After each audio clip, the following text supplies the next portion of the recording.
In 1902, while on a military mission in Central Africa, a German army captain named von Beringe shot and killed two mysterious creatures.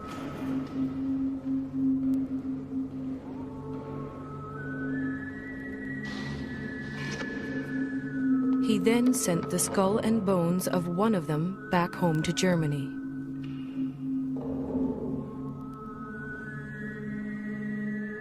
That creature has been luring people back to Central Africa ever since.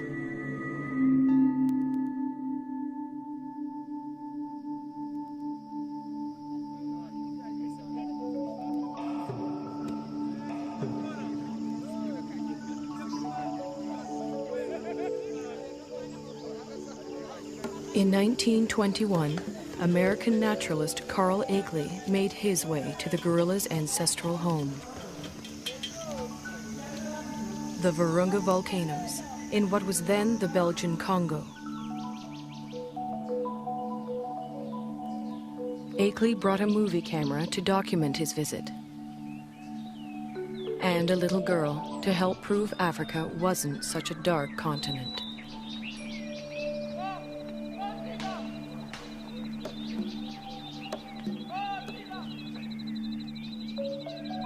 But there was much more to Akeley's expedition.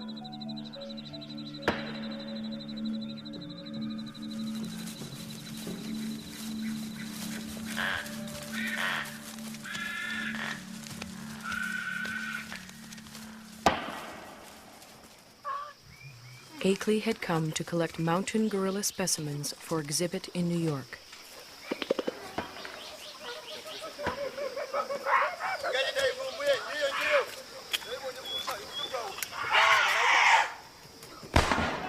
But each time the men stared into the eyes of a dead mountain gorilla, they saw a man-like creature staring back at them.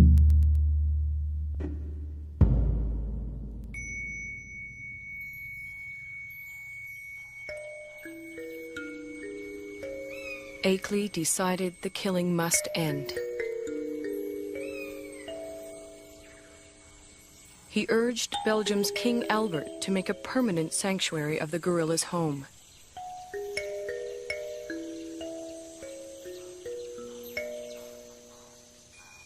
Today, in the cold, rainy, high ground of Rwanda, Uganda, and Zaire, the gorillas live on much as they have for thousands of years.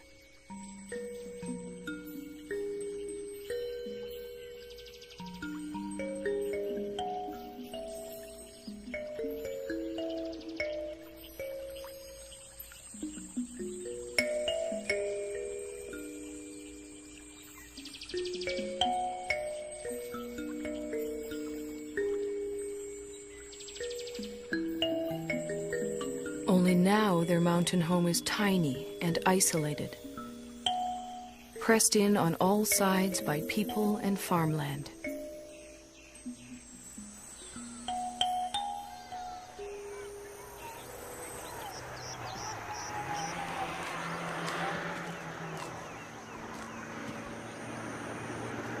More and more, the mountain gorilla's future lies in human hands.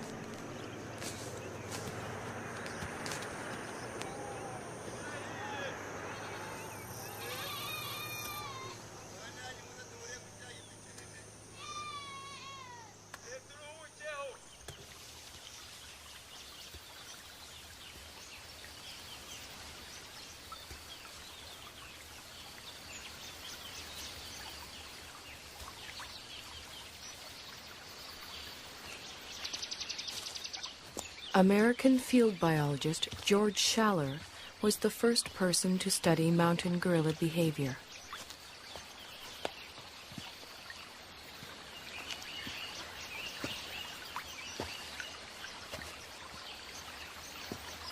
He and his wife Kay spent a year in the forest in 1959.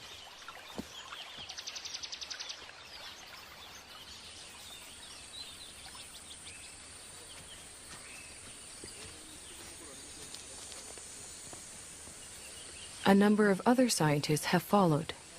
Among them, current director of the Karasoke Research Center, Diane Doran.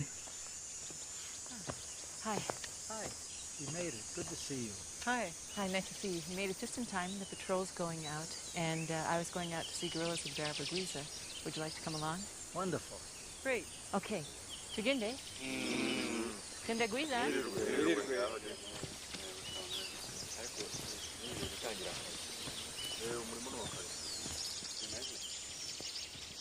Gorilla researcher Diane Fossey established Karasoke in 1967 in the forest she grew to love.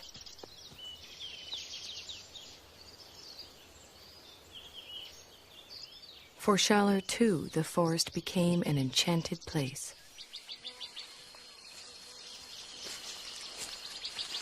Some of my most magical moments with wild animals were watching gorillas, staying with them day and night. I used to do all my own gorilla tracking. You walk along slowly, you see the broken vegetation, you smell the animals. There's the musty, somewhat sweet odor of gorillas in the air.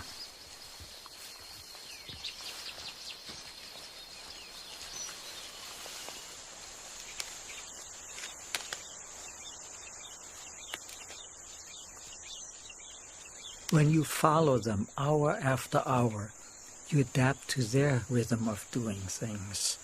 You move at their speed. You start thinking at their speed, almost. And that is a lovely feeling for a biologist, to seemingly enter into the lives of the animals without disturbing them.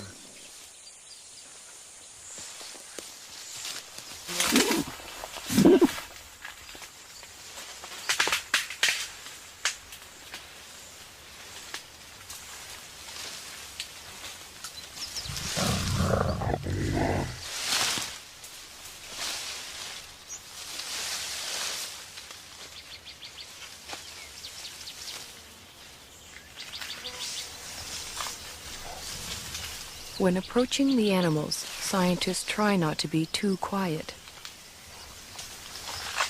Mountain gorillas like to know when people are near.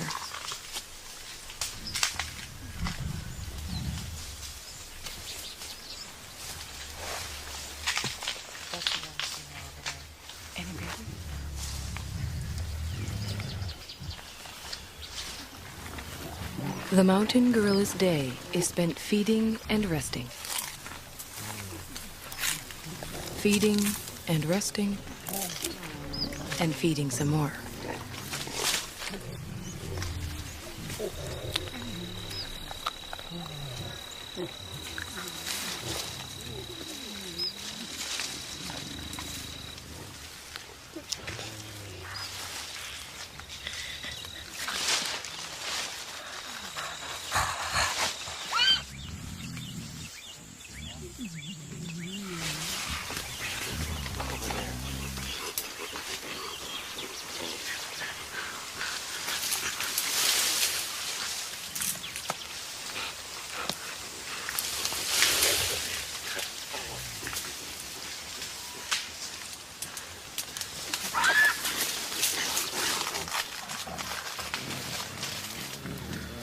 There are only a few hundred mountain gorillas left in the world.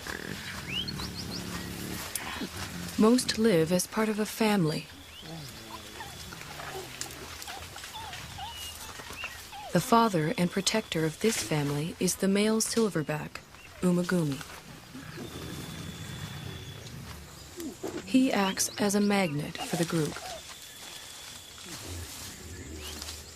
The females gather around him. Their infants and offspring gather around them.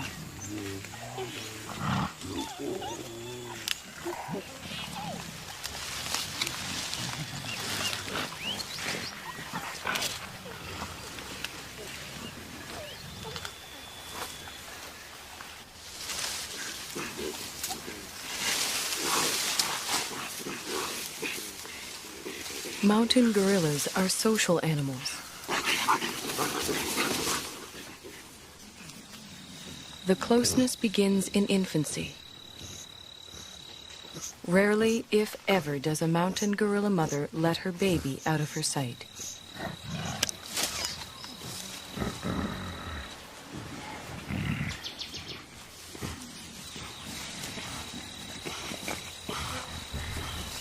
The baby, for his part, likes nothing better than to make contact with the other members of the group.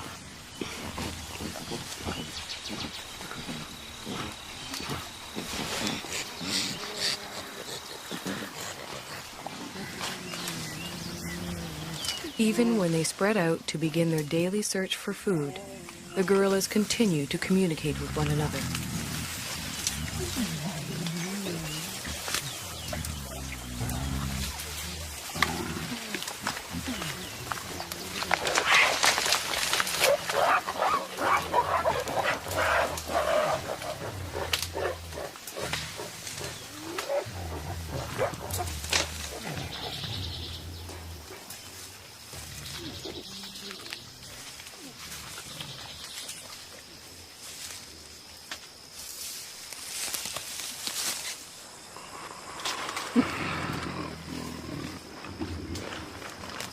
While the adults devote most of their waking hours to foraging for food, the youngsters devote most of theirs to play.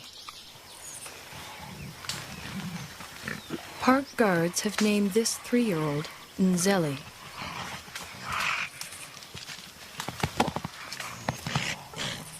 They call his friend Imvura.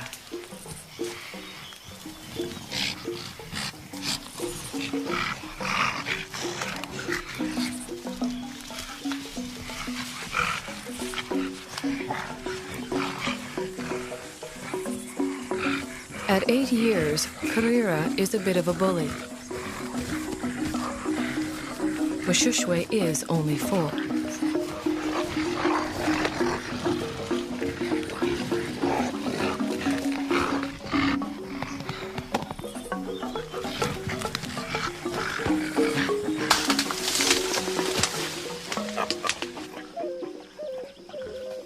The games they play help the youngsters determine their status in the group.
Childhood can last anywhere from 8 to 12 years, but the gorillas' need to maintain their status never seems to end. Any opportunity to reinforce the hierarchy is seized upon.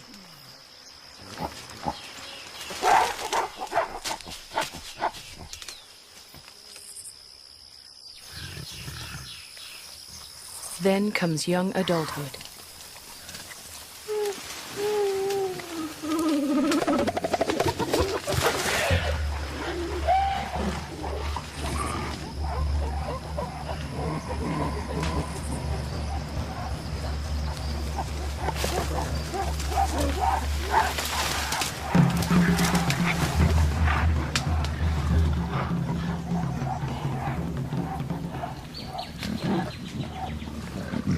At 13, Intwari has the beginnings of a silverback and his first real sense of the power that comes along with it. He also has a dedicated young male follower.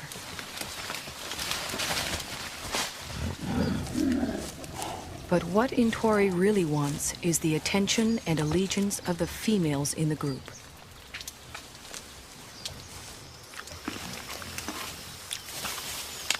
Umugumi doesn't seem too threatened by Intwari's advances towards the females.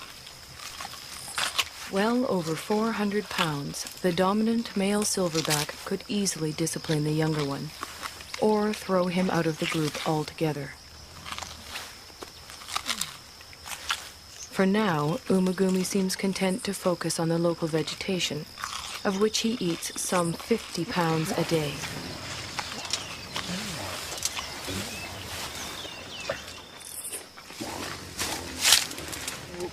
Mountain gorillas are mainly vegetarian, with a few ants and grubs thrown in for good measure.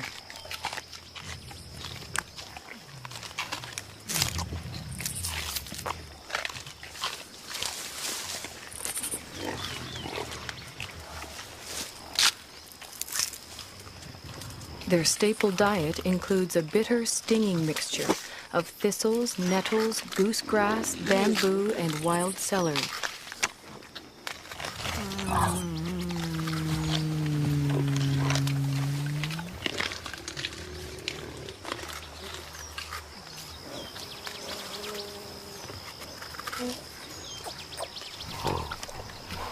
Although he has already begun to experiment with the food his mother likes to eat, Abumwe will continue to rely on her milk until he's 3 years old.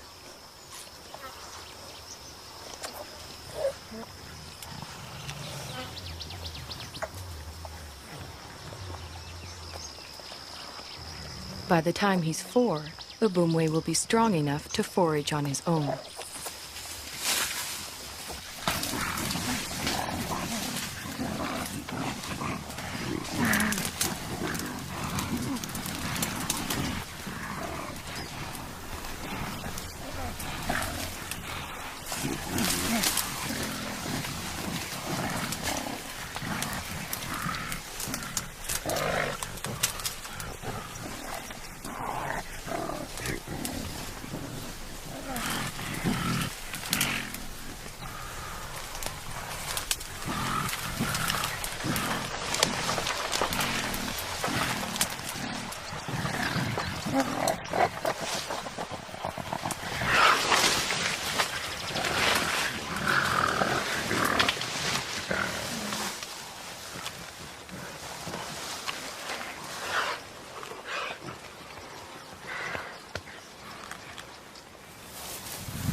Mountain gorillas are generally well adapted to the world in which they live. But however idyllic their home may appear, for the youngsters in the group, the mountains hold many perils. Many newborns simply don't survive.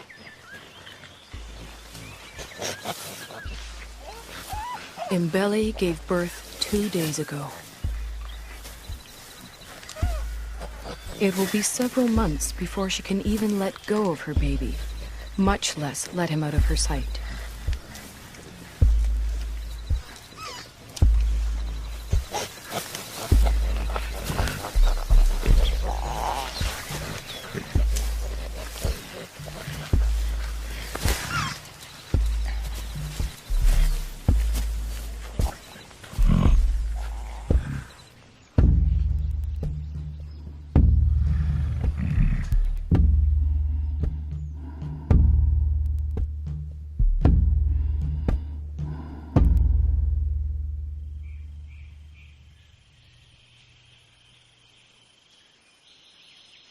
The mountain gorillas are more vulnerable than they know.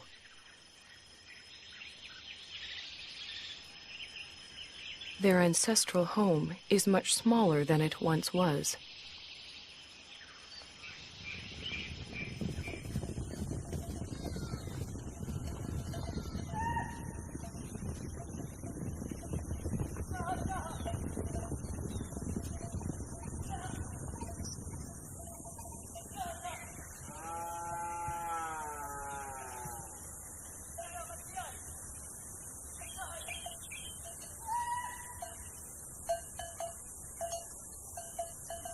All around them, human activity is increasing.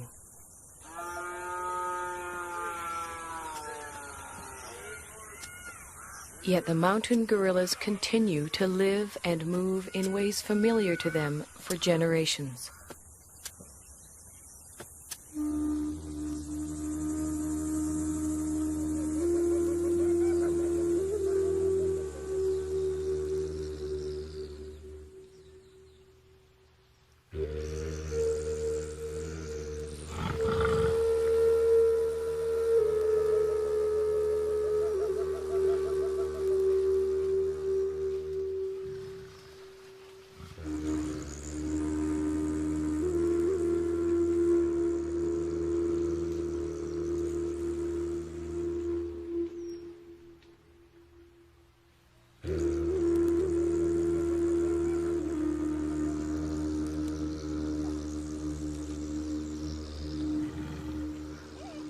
They do not distinguish between thistles and meadows that are inside the park and thistles and meadows that are outside it.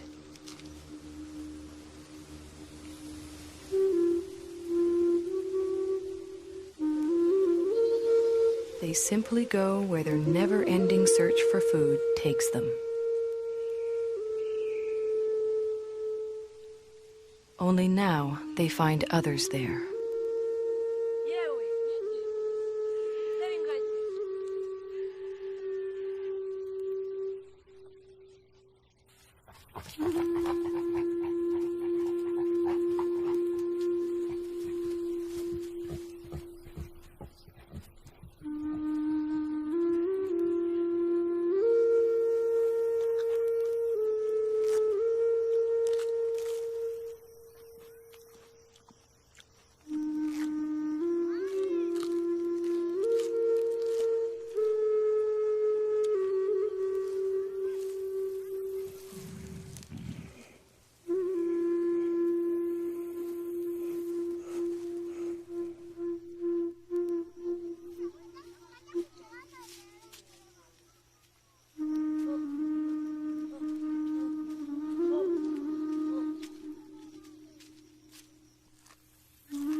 Both the mountain gorillas and their forest sanctuary now receive official protection.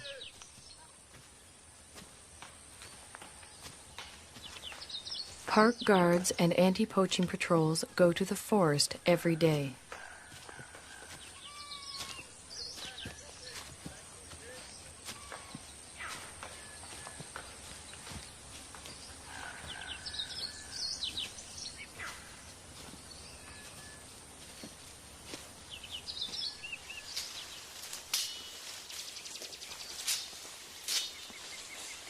To protect the gorillas and all the other wildlife, the patrols search for and destroy snares that local hunters have set for game.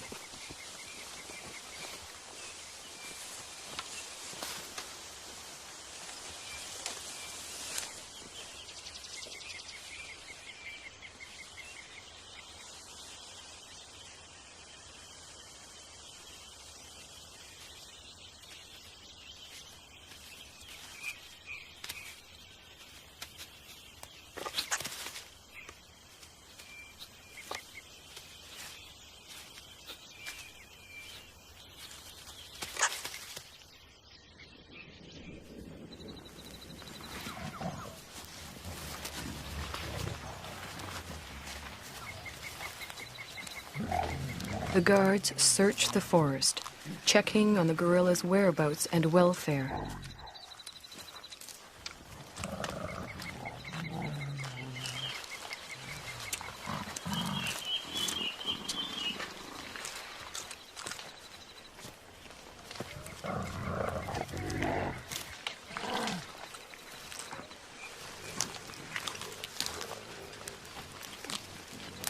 The same guards who name the mountain gorillas at birth follow their progress for years, watching as the gorillas grow to maturity. Over time, a close relationship develops, a bond between the animals and the men.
Almost every day it rains.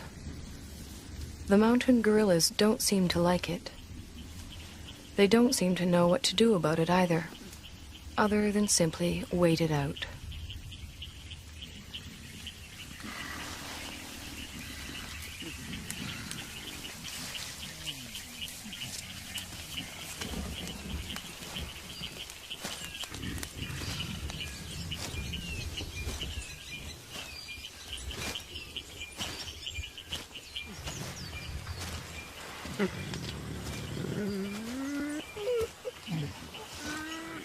At least the rain provides them with a rich supply of food.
After feeding, the family gathers around the silverback, Umagumi. While the adults rest, the youngsters play.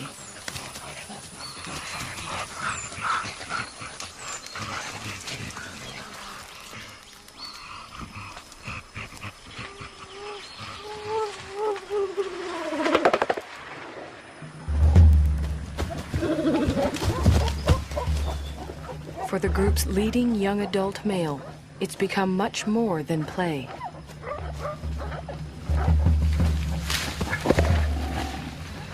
Left unchecked, Intwari's newfound strength could eventually tear the group apart.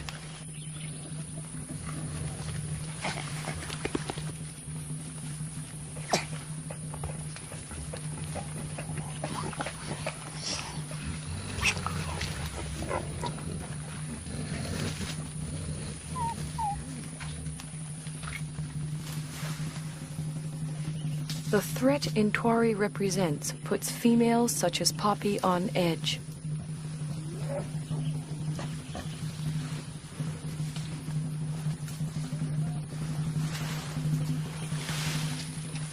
Determined to get some kind of reaction from the others, Intwari bites into an inedible plant and contemplates his next move.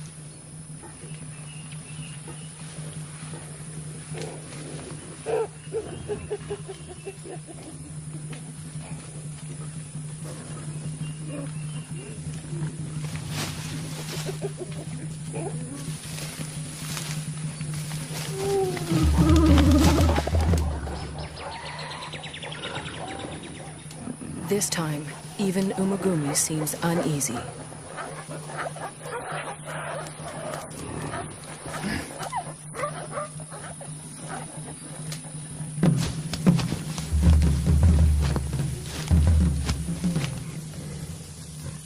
Intwari is presenting himself as their new leader, but the females don't see it that way.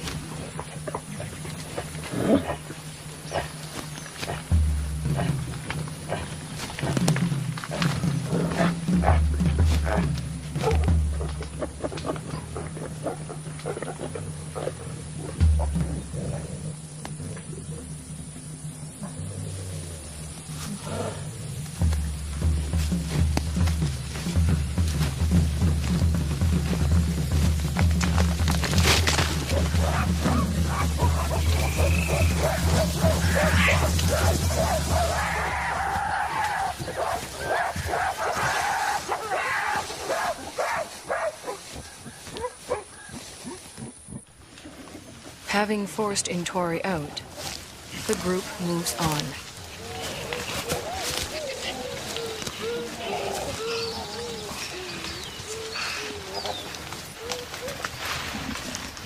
Before she joins them, Poppy, still vibrating with excess energy, vents it on the first young male she can find.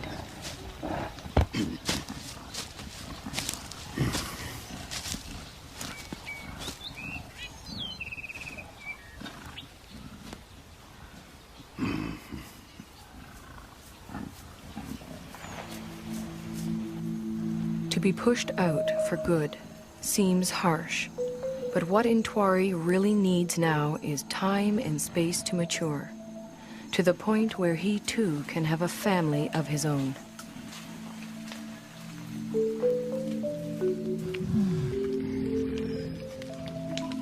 The next few years are critical for Intwari. They are also critical for all the other mountain gorillas.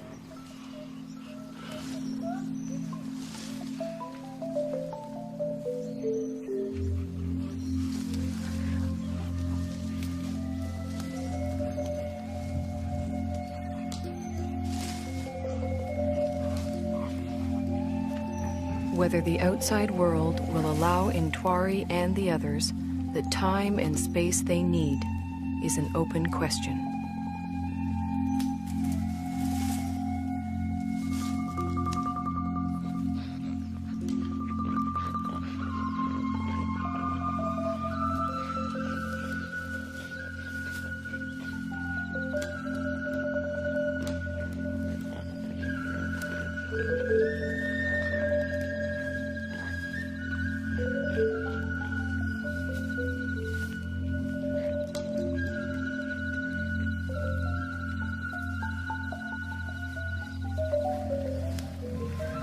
One thing is certain.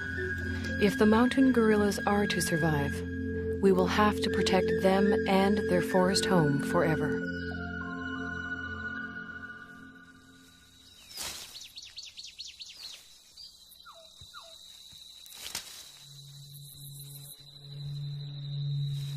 If we ever turn our backs, they'll be gone.